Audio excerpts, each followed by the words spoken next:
Good evening. We're back with another Riga Tech Cast. This time a little bit different premise. I hope you're enjoying it. It's still dark, so sorry for that. I'm Aldis Karlauskas, and today I have two very special guests. I'll let them speak for themselves. Could you please introduce with yourself? What's your name? What do you do? Yeah, let's start with that. Who wants to go first? Yeah, no problem. Understand. So I'm Ivars Miezis. I'm now head of IT department in Riga Technical University, and basically I'm implementing SAP now. So that's our major change, major task, major priority. So the rest is kind of secondary. So. Okay, we're gonna talk about SAP, I feel. Okay. All right, yeah. And Yes, my name is Eriks Eglitis. I'm the IT Service Director in Latvia University, and I would say that two main focuses are everything about the artificial intelligence in the education, because that's kind of hot topic, and probably the next most interesting thing for us is we've bought a lot of popcorn and we're gonna watch the movie of Riga Technical University implementing SAP. Very interested how it's gonna go. okay, what do you have for the same need? Well, we have a combination, let's say. We have in-house built core business system, which we call LUIS or LUIS. Mm-hmm.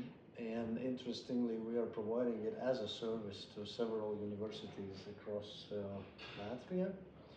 And then we have a couple of other solutions which are kind of complementing that, like for general accounting purposes, financial planning purposes, we use Horizon, pretty popular solution in Latvia. For education and training content management, we use Moodle. So basically, these are the three main things covering our daily operations.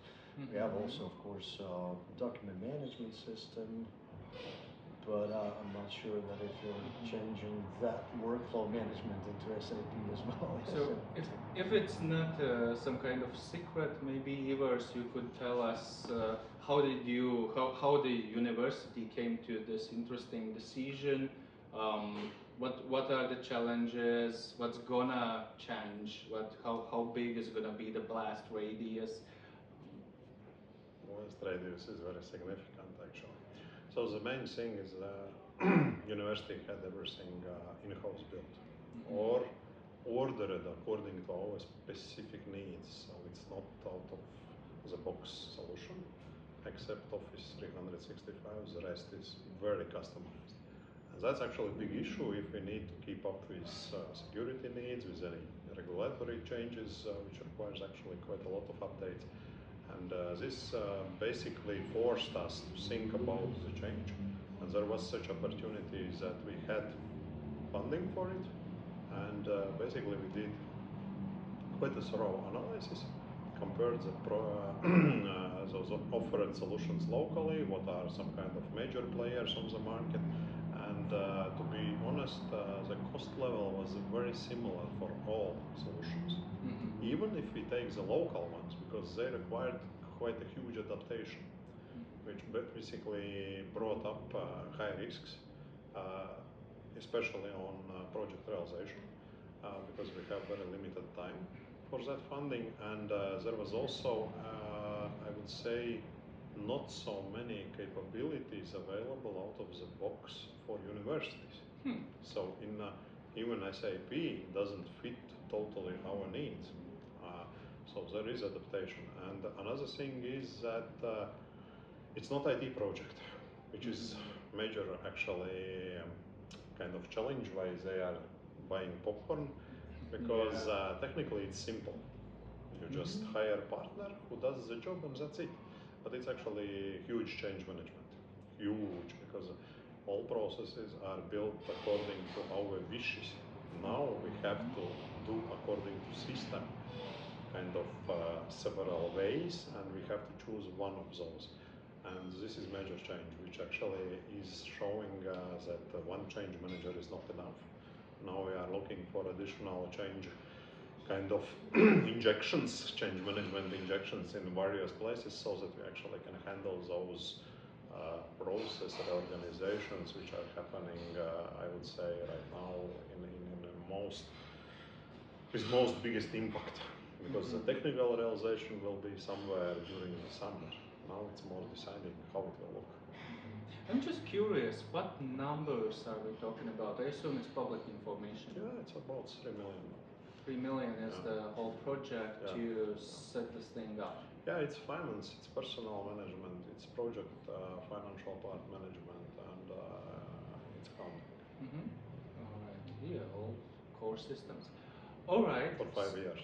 Yeah, and the change management is not just about the systems, it's about the people, all the things. Yeah. Eric, I assume you have faced all kinds of situations in your professional life. How do you deal with changes? What is your advice, or how would you lead the change management process of such a what if I would be the one eating popcorn and looking at you? What would you do?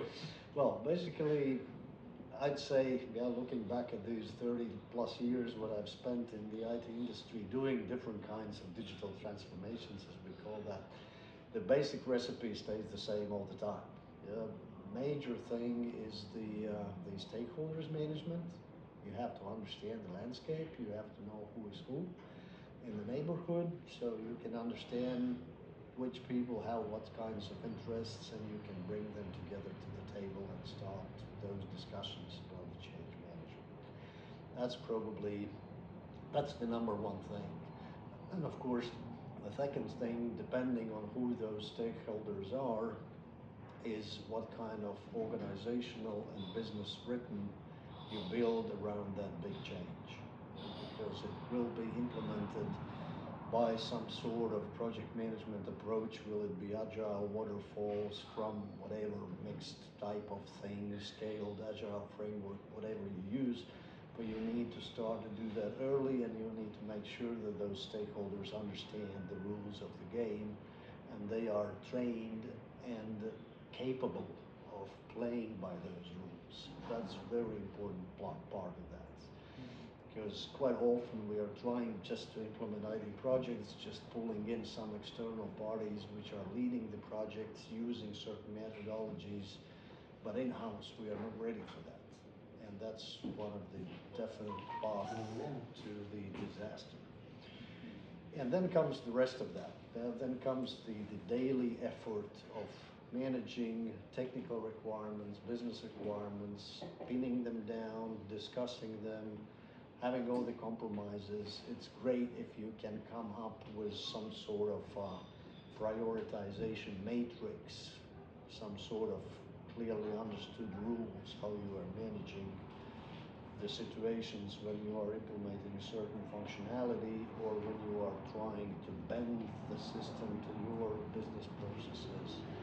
That's kind of daily job of the change management. And then you definitely need good people who are able to follow that process on the daily basis, have good negotiation skills, have nice motivations, who can do both nice kind of what we call carrot and the stick approaches, and balance those approaches, because in general we want to be motivating people. The kicking the ass is last effort, excuse my French, but sometimes it needs to be done, and that needs to be done as soon as we realize some problems will come up. That kind of cultural background is also very important. We need to understand in what kind of organization we work. Do we have clear communication? Do we have people who are soft, who have difficulties to reveal their actual issues, actual problems, and how to handle those